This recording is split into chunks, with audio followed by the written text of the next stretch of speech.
Hello students, welcome back to my YouTube channel. आज की इस वीडियो में मैं आप सभी का स्वागत करता हूं।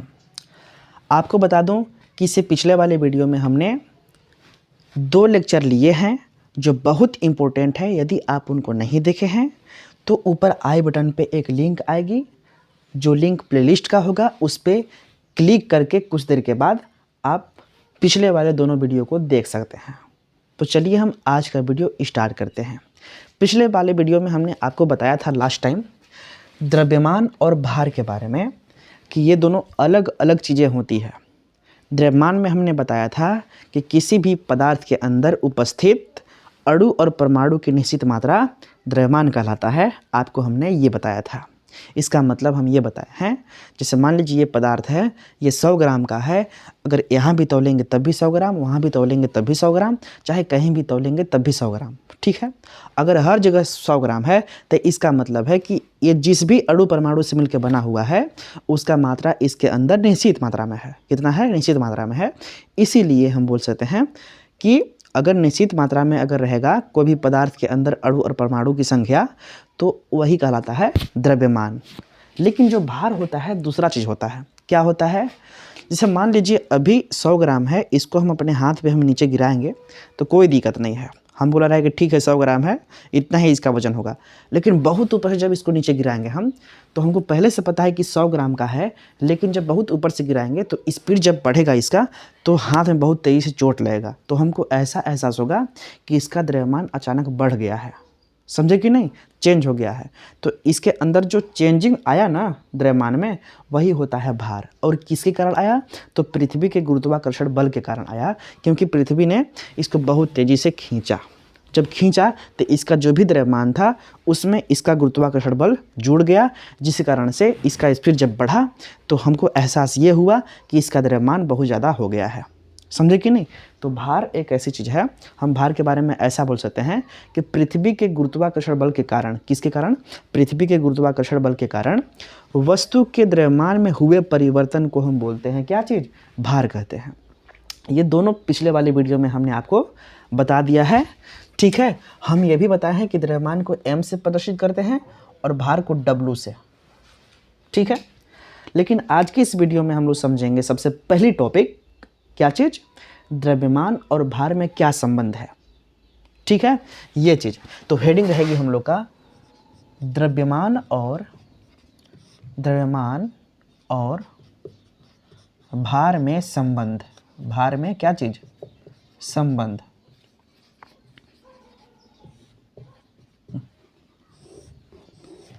समझे ना? यही हम लोग को सबसे पहले टॉपिक पढ़ना है कि द्रव्यमान और भार में क्या संबंध है। तो देखिए, इसके अंदर हमको लिखना है, यदि वस्तु का द्रव्यमान m हो,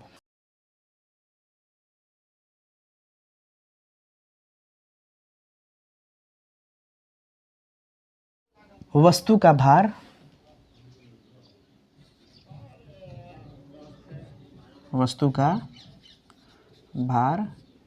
W है।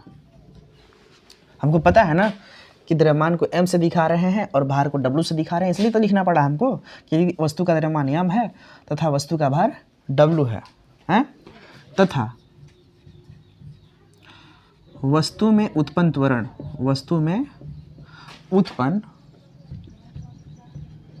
गुरुत्वीय त्वरण छोटा वाला g है, स्मॉल g है, तो W बराबर होता है mg। यही होता है इसका संबंध। कहने का मतलब, तो जो यहाँ पे लिखा हुआ है आप लोग तो समझ गए क्या क्या है। ठीक है। W क्या है? W हमारा भार है, m क्या है? वस्तु का द्रव्यमान है, और g क्या है? गुरुत्वीय त्वरण है। बस यही संबंध है द्रव्यमान और भार में। अगर पूछता है तो आप बस इतना ही बताइएगा कि यदि वस्तु का द्रव्यमान m है और वस्तु का भार w है तो w बराबर mg होता है। जहाँ g क्या है? तो जो g है लिख देना, जहाँ g गुरुत्वीय जनित त्वरण है। क्या चीज़ है? गुरुत्वीय जनित त्वरण है। ऐसा आपको लिख देना ना, क्योंकि ये पृथ्वी के गुरुत्वाकर्षण बल के कारण इसमें इसके वेग में परिवर्तन हुआ है, इसलिए जो वस्तु में त्वरण उत्पन्न हुआ वही है गुरुत्वीय त्वरण। ठीक है, त्वरण समझने से पहले आपको समझना पड़ेगा दूरी, विस्थापन, चाल, वेग, ये सारी चीज़ें पढ़ना पड़ेगा, इसके बाद समझ में आएगा त्वरण ना।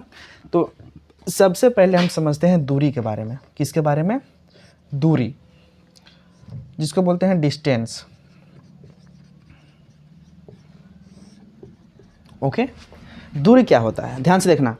अगर मान लो आपको जाना है यहाँ से यहाँ तक और रास्ता टेढ़ा मेढ़ा है, इस तरह से है, फिर यहाँ से घुमा करके ऐसे है, फिर यहाँ से ऐसे है ना, रास्ता ऐसे है और यहाँ पे सब जंगल पहाड़ है आसपास में, समझे ना, और रास्ता पूरा घुमा घुमा करके है। ठीक है, अगर मान लीजिए आप यहाँ से चलना शुरू किए हैं और रास्ता को पूरा एकदम तय कर लिए है यहाँ से यहाँ तक, ठीक है, तो यही जो तय किए ना ये वाला मार्ग, इसको हम बोल देंगे दूरी। क्या बोलेंगे? दूरी। इसको परिभाषा के रूप में कैसा लिखेंगे? ऐसा लिखेंगे कि किसी वस्तु द्वारा तय की गई, क्या चीज़? किसी वस्तु द्वारा तय की गई मार्ग की संपूर्ण लंबाई को, मार्ग की पूरा लंबाई जो भी है ना, उसको हम बोल देंगे क्या चीज़? दूरी। ऐसा लिखेंगे कि वस्तु द्वारा तय की गई मार्ग की संपूर्ण लंबाई को दूरी कहते हैं। क्या बोलते हैं? दूरी। तो इसमें लिख देते हैं वस्तु द्वारा तय की गई मार्ग की, मार्ग समझते हैं ना, रास्ता, मार्ग की संपूर्ण लंबाई को, क्या चीज़? संपूर्ण लंबाई को क्या कहते हैं बाबू? संपूर्ण लंबाई को दूरी कहते हैं। दूरी कहते हैं। इसमें कोई दिक्कत आपको? हमको उम्मीद है कि आपको कोई दिक्कत इसमें नहीं हुई होगी ना। इसके बाद में एक दूसरा आता है विस्थापन। क्या आता है? विस्थापन। इसको अंग्रेजी में बोलते हैं डिस्प्लेसमेंट। डिस्प्लेसमेंट, ठीक है। विस्थापन होता क्या है तो ध्यान से देखें। अगर दूरी हम बताएं आपको तो पूरा लंबाई लेना है ना। जो विस्थापन होता है एकदम सीधी लंबाई लेना है, यहाँ से यहाँ का सीधा लंबाई, समझे। अगर सीधी लंबाई ले रहा है तो हम विस्थापन कहेंगे। देखो विस्थापन भी एक तरह का दूरी है, समझे कि नहीं। विस्थापन भी एक तरह का दूरी है, लेकिन ये सीधी रेखा में तय किया गया दूरी है।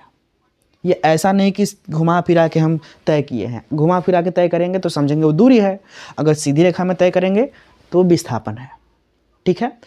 तो इसमें ऐसा लिखना है विस्थापन में, किसी वस्तु द्वारा तय की गई मार्ग की सीधी लंबाई को दूरी कहते हैं। क्या चीज़? दूरी। अगर मान लो इतना घुमा फिरा के रास्ता है और हमको शॉर्टकट का रास्ता पता है, तो हम सीधा जाने का, तो हम कह सकते हैं कि ये विस्थापन हुआ है। जैसे मान लीजिए इस वस्तु को हम गिराए ऊपर से, ठीक है, तो ऊपर से जब गिरेगा ना तो ये ऐसे ऐसे थोड़े आएगा भाई, नीचे ऐसे से आएगा, ऐसे ऐसे करते आएगा, नहीं ना, ये सीधी रेखा में आएगा।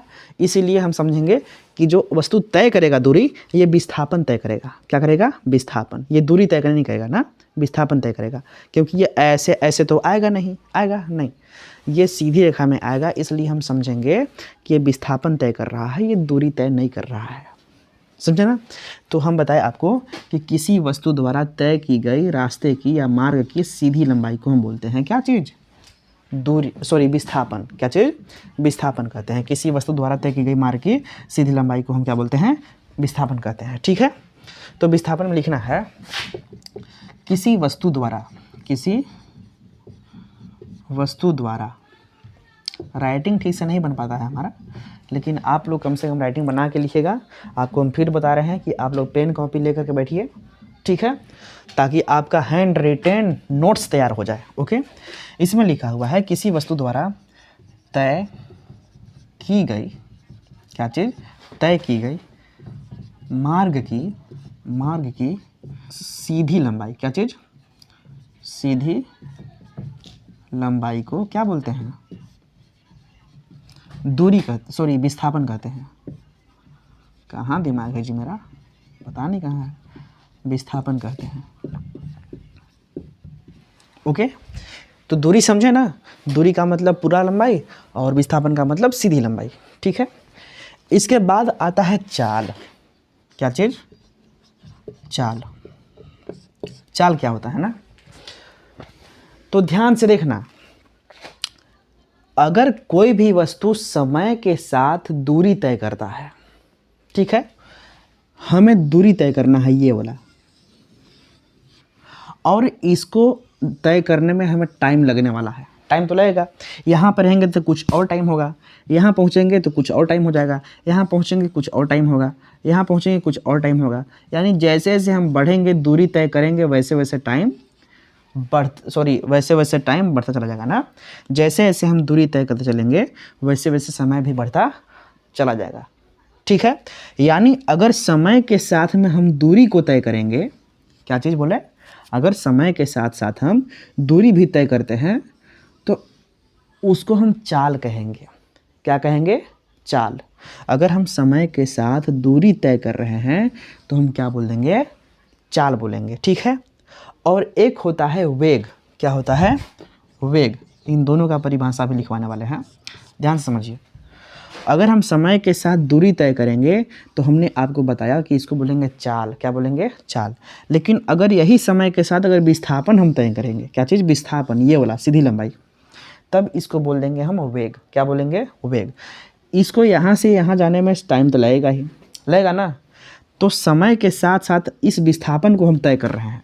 अगर समय के साथ साथ हम सीधी रेखा में जाएंगे तो इसका मतलब ये हुआ कि हम वेग तय कर रहे हैं। क्या कर रहे हैं? वेग। हमारे अंदर वेग उत्पन्न हो रहा है। अगर हम सीधी लंबाई में गति कर रहे हैं और समय भी लग रहा है जाने में, तो इसका मतलब कि हमारे अंदर वेग उत्पन्न हो रहा है। क्या उत्पन्न हो रहा है? वेग। अगर समय के साथ हम दूरी तय कर रहे हैं, दूरी, तो इसका मतलब कि हमारे अंदर चाल उत्पन्न हो रहा है। क्या चीज़? चाल। तो कहते हैं ना लोग कि आपकी गाड़ी की चाल इतना है, उसको वेग क्यों नहीं कहते हैं? तो देखिए, गाड़ी जो आप चलाते हैं, आपको ऐसे भी जाना पड़ सकता है सीधी रेखा में, फिर ऐसे टेढ़ भी आप घूम सकते हैं, फिर ऐसे घूम सकते हैं। जो गाड़ी चलाते हैं तो इधर जाएंगे, इधर जाएंगे, इधर पता नहीं कहाँ कहाँ घूमना पड़ जा सकता है, समझेगी नहीं। तो उसके लिए चाल प्रयोग किया गया है। कारण क्या है कि वो आप जो दूरी तय कर रहे हैं ना, सीधी रेखा में थोड़ा तय कर रहे हैं। आप इधर घुमाएंगे, इधर मोड़ रहेगा तो फिर इधर मोड़ेंगे, समझेगी नहीं। तो ये चीज़ है ना, तो आपको दूरी तय करना पड़ता है गाड़ी से, आप वेग तय नहीं करते हैं। अगर आप दूरी तय करते हैं तो इसका मतलब है कि गाड़ी के अंदर चाल उत्पन्न हो गया है। क्या चीज़? चाल। ठीक है, लेकिन अगर वस्तु को हम ऊपर से गिराएंगे तो ये क्या हो गया? सीधी रेखा में दूरी तय कर रहा है, तो इसके अंदर वेग उत्पन्न होगा। क्या चीज़? वेग। समझे ना, इसके अंदर क्या उत्पन्न होगा? वेग उत्पन्न होगा। तो चाल का मतलब समझे, अगर हम समय के साथ दूरी तय कर रहे हैं तो हम बोल देंगे क्या चीज़? चाल। और समय के साथ विस्थापन तय करेंगे तो हम बोल देंगे वेग। इतनी बात समझ में आ गया? तो देखिएगा, चाल को हम ऐसे भी लिख सकते हैं, दूरी परिवर्तन के समय दर। दूरी परिवर्तन के समय दर को ना, दूरी परिवर्तन के समय दर को, इसका मतलब होता है कि समय के साथ दूरी परिवर्तन हो रहा है ना, दूरी परिवर्तन के समय दर को, यानी कि समय के साथ दूरी परिवर्तन हो रहा है ना, वही दूरी परिवर्तन के समय दर को चाल कहते हैं। चाल कहते हैं, याद रखना बाबू, दूरी परिवर्तन के समय दर को क्या बोलते हैं? चाल कहते हैं ना। और इसमें विस्थापन में परिवर्तन होगा जी, विस्थापन में हम तय करेंगे। तो वेग वाला में लिखना है कि विस्थापन परिवर्तन के समय दर को, क्या चीज? विस्थापन परिवर्तन के समय दर को, समय दर को क्या कहते हैं? वेग कहते हैं, वेग कहते हैं। ठीक है, अब ध्यान से देखिएगा आप लोग, इस चाल का एक सूत्र होता है और इस वेग का भी एक सूत्र होता है। भाई देखो, चाल समय के साथ साथ दूरी तय करता है। क्या करता है? दूरी तय करता है। और ये समय के साथ साथ विस्थापन तय करता है। क्या करता है? विस्थापन तय करता है ना। तो इसी से सूत्र निकल के आ गया कि चाल बराबर दूरी बटे समय। क्या चीज़? चाल बराबर दूरी बटे समय और वेग बराबर विस्थापन बटे समय। ये सूत्र भी आप याद रखेंगे। जब इसके मात्रक की बात करते हैं हम, क्या चीज़, मात्रक की बात किसका, इस चाल का, तो जब हम चाल का मात्रक लिखेंगे तो इसका मतलब दूरी का मात्रक पता होना चाहिए और समय का मात्रक पता होना चाहिए। तो दूरी को हम किस में मापते हैं, मीटर में, किस में, मीटर में। तो दूरी का मात्रक क्या होता है, मीटर बटे, अब समय को किस में मापते हैं, सेकंड में, किस में, सेकंड में। तो इसका मात्रक हो गया मीटर प्रति सेकंड। इस बटे को प्रति बोलते हैं, क्या बोलते हैं, प्रति। तो ऐसे भी बोल सकते हैं मीटर बटे सेकंड, लेकिन इसको बोलते हैं मीटर प्रति सेकंड, ठीक है। यही बहुत अधिक सही रहता है, मीटर प्रति सेकंड ना। तो चाल का मात्रक क्या हो गया, मीटर प्रति सेकंड, याद रहेगा। अब इसका मात्रक की बात करते हैं, मात्रक। तो विस्थापन भी एक तरह का दूरी है, क्या चीज़ है, दूरी है।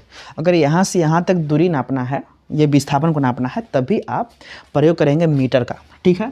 तो विस्थापन भी एक तरह का दूरी ही है, इसलिए इसका जो मात्रक हो गया ऊपर विस्थापन का, वो हो गया मीटर, क्या चीज़, मीटर। और समय का मात्रक सेकेंड, ठीक है। इसमें थोड़ा थोड़ा अंतर है, ज़्यादा अंतर नहीं है। अंतर क्या है कि देखो, इसका मात्रक दोनों सेम रहेंगे, चाल का भी और वेग का भी सेम रहेंगे। इसका बस सूत्र प्रयोग मतलब अलग हुआ, ये समय के साथ दूरी तय करेगा चाल, और समय के साथ विस्थापन तय करेगा। समझे कि नहीं, ये चीज़ें आपको याद हो गए होंगे, हो गया। अब आता है त्वरण, क्या चीज़, त्वरण। इसको बोलते हैं अंग्रेजी में एक्सेलरेशन।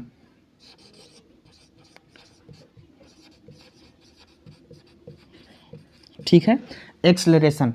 आप इसको वर्ड मीनिंग ढंग से देख लीजिएगा, क्योंकि शायद हमको लग रहा है शायद गलत लिखा गया है और दिमाग से शायद उतर गया है, समझ रहे ना, इसलिए शायद गलत भी हो सकता है या सही भी हो सकता है ना। तो इस वर्ड मीनिंग को आप देख लेंगे ध्यान से, त्वरण को कि कैसे लिखते हैं। तो त्वरण क्या होता है, हमको पता है कि इस वस्तु में वेग उत्पन्न हुआ है क्योंकि ये सीधी रेखा में गति कर रहा है, इसलिए ना, सीधी रेखा में गति करेगा तो इसका मतलब कि ये विस्थापन तय किया, क्या चीज़, विस्थापन। और जो विस्थापन तय करता है, विस्थापन तय करता है, उसके अंदर वेग उत्पन्न होता है। क्या उत्पन्न होता है, वेग उत्पन्न होता है। तो इसका मतलब ये ऊपर से नीचे जब गिर रहा है तो इसके अंदर क्या उत्पन्न हो गया है, वेग उत्पन्न हो गया। लेकिन जो वेग इसमें उत्पन्न हुआ है वो भी समय के साथ परिवर्तित होता रहता है। अब बताएंगे कैसे, तो ध्यान समझना। जो वेग है इसका, ठीक है, अभी मान लो यहाँ से हम नीचे गिराए तो इसका स्पीड कम रहेगा, समझे। लेकिन जैसे जैसे नीचे आएगा पृथ्वी के मतलब आकर्षण बल के मतलब पृथ्वी के केंद्र की तरफ जैसे जैसे आते जाएगा धीरे धीरे, तो वैसे वैसे इसका वेग बढ़ता जाएगा। यानी बहुत ऊपर से गिराएंगे तो शुरुआत में इसको स्पीड बढ़ाना पड़ेगा अपना, बढ़ाएगा तो पहले तो कुछ और स्पीड रहेगा इसका वेग ना, लेकिन जैसे जैसे नज़दीक आएगा समय के साथ वैसे वैसा इसका वेग भी परिवर्तित होता चला जाएगा, ठीक है। अभी वेग कुछ और है इसका स्पीड, लेकिन जैसे जैसे नज़दीक आएगा इसका स्पीड कुछ और होगा, ठीक है। और समय भी लग रहा है, यहाँ पे था तो कुछ और टाइम लगा, यहाँ पे आने में कुछ और टाइम लगा ना। अगर मान लो समय के साथ वेग में परिवर्तन हो रहा है, अब किस में, वेग में, ध्यान से देना, क्योंकि यहाँ पे अब वेग उत्पन्न हो रहा है ना, तो अब भाई ये जो मार्कर है अब बहुत वेग से नीचे आएगा। तो समय के साथ अगर इस वेग में परिवर्तन हुआ तो हम इसी को बोल देंगे त्वरण, क्या चीज़, त्वरण। अगर किसी वस्तु में समय के साथ वेग में परिवर्तन हो रहा है तो इसी को बोलेंगे हम त्वरण, यानी वेग परिवर्तन के समय दर को त्वरण कहते हैं। क्या बोलते हैं, वेग परिवर्तन के समय दर को क्या बोलते हैं हम, त्वरण कहते हैं ना। तो त्वरण में आपको लिखना है कि वेग परिवर्तन के समय दर को, वेग परिवर्तन के समय दर को क्या बोलते हैं, त्वरण कहते हैं, त्वरण कहते हैं, ठीक है, याद रहेगा ना। अब लिखना त्वरण को ए से दिखाते हैं, क्या चीज़, त्वरण को ए से प्रदर्शित करते हैं, ये याद रखना बाबू, करते हैं, ठीक है। त्वरण को ए से दिखाते हैं, लेकिन एक बात ध्यान से देखिए, जो त्वरण को ए से दिखाते हैं, लेकिन हम आपको बताए हैं कि द्रव्यमान और भार में जब संबंध बता रहे थे तो आपको हम बताए थे कि गुरुत्वीय त्वरण को जी से दिखाना है। क्या चीज़? गुरुत्वीय त्वरण को जी से दिखाना है ना। अगर पृथ्वी खींचता है किसी वस्तु को अपने तरफ में गुरुत्वाकर्षण बल के कारण में, तो उसके अंदर जो त्वरण उत्पन्न होगा पृथ्वी के कारण में, तो उसको जी से दिखाना है, समझे कि नहीं। लेकिन बाकी जो त्वरण रहेंगे उसको एस से प्रदर्शित करना है। किससे? एस से प्रदर्शित करना है, ठीक है ना। तो हम बताएं ना त्वरण कैसे उत्पन्न हुआ इस वस्तु के अंदर। जब इसका भार बढ़ा, कैसे बढ़ा? इसका द्रव्यमान कुछ और था, लेकिन इसमें जब पृथ्वी गुरुत्वाकर्षण बल लगाया तो इसी के जो द्रव्यमान होता है इसमें चेंजिंग आ गया, यानी इसका वेग बढ़ गया बहुत तेज़ी के साथ। इसका मतलब इसमें त्वरण उत्पन्न हो गया, ठीक है। तो वही त्वरण के कारण इसके द्रव्यमान में जो चेंजिंग आया था उसी को हम बोले थे भार। क्या चीज़? भार, ठीक है। तो वही चीज़ यहाँ पे लिखा गया है ना। इसके बीच में यही संबंध है। यदि वस्तु का द्रव्यमान m हो, वस्तु का भार w हो तथा वस्तु में उत्पन्न गुरुत्वीय त्वरण g हो तो w बराबर mg, ठीक है। जहाँ g क्या है? गुरुत्वीय जनित त्वरण है। इसके बाद दूरी में क्या बताया? वस्तु द्वारा तय की गई मार्ग की संपूर्ण लंबाई को क्या बोलते हैं? दूरी। विस्थापन में वस्तु द्वारा तय की गई मार्ग की सीधी लंबाई को क्या बोलते हैं? विस्थापन। चाल क्या बताया है कि अगर समय के साथ दूरी परिवर्तन हो रहा है तो उसको हम चाल बोलेंगे, इसका मात्रक मीटर प्रति सेकंड। वेग में क्या बताया है? अगर समय के साथ में विस्थापन तय करेगा तो इसको हम बोलेंगे क्या चीज़? हम वेग कह देंगे, और इसका मात्रक होता है मीटर प्रति सेकंड। चाल का और वेग का दोनों का मात्रक एकदम सेम होता है, ठीक है। इसके बाद त्वरण में हम क्या बताया है कि अगर समय के साथ में क्या होता है? वेग में परिवर्तन। समय के साथ अगर वेग में परिवर्तन होगा तो वस्तु में त्वरण उत्पन्न होता है, ठीक है। तो इतनी बातें आप लोग को समझ में आई या नहीं आई, आप लोग कमेंट के माध्यम से हमें बताइए। इसके बाद एक चीज़ और समझते हैं, आयतन क्या होता है। क्या चीज़? आयतन। कोई भी वस्तु जितना स्थान घेरता है, ध्यान से देखना, कोई भी वस्तु जितना स्थान घेरता है वही उसका आयतन कहलाता है। ये वस्तु इतना स्थान घेरा हुआ है, वही इसका आयतन कहलाएगा, ठीक है। आप इसका परिभाषा लिख लेंगे, ठीक है। कोई भी वस्तु लिखेंगे, कोई भी वस्तु जितना स्थान घेरता है, जितना क्या घेरता है? स्थान घेरता है, स्थान घेरता है, वही उसका आयतन कहलाता है, ठीक है। वही उसका आयतन कहलाता है, ठीक है। याद रहेगा ना। और आयतन को ध्यान से देखेंगे आप तो भी से प्रदर्शित करते हैं, भी से प्रदर्शित करते हैं, समझे ना। भी से प्रदर्शित करते हैं, याद रखना आप लोग। इसको अंग्रेजी में बोलते हैं आयतन को VOLUME। वॉल्यूम मतलब आयतन होता है, और चाल का होता है स्पीड, SPEED, और वेग का होता है वेलोसिटी, VELOCITY। वेलोसिटी मतलब वेग, और त्वरण को एक्सेलरेशन बताया है, आयतन को वॉल्यूम बताया है ना। समझे कि नहीं? ये सारी चीज़ें आप लोग याद रखेंगे और नोट्स में आप लोग लिख लेंगे ना। आप लोग कमेंट के माध्यम से हमें बताइए कि आज का लेक्चर आप लोगों को समझ में आया कि नहीं। नेक्स्ट लेक्चर जो पढ़ाएंगे हम, लेक्चर नंबर 4, इसमें बहुत ही इम्पोर्टेंट चीज़ें रहेंगी। इसमें रहेंगी ऊर्जा के बारे में, ऊर्जा कितने प्रकार के होते हैं, ठीक है, और भी सारी चीज़ें हम बताएंगे। तो आज की इस वीडियो में बस इतना ही, और आपसे रिक्वेस्ट है कि मैक्सिमम स्टूडेंट्स को इस यूट्यूब चैनल से जुड़ने का प्रयास कीजिए, ताकि मैं अपने यूट्यूब फैमिली को और भी ग्रो कर सकूं और बेहतरीन ढंग से पढ़ा सकूं आप लोग को, ठीक है। तो मिलते हैं नेक्स्ट वीडियो में। Thank you so much.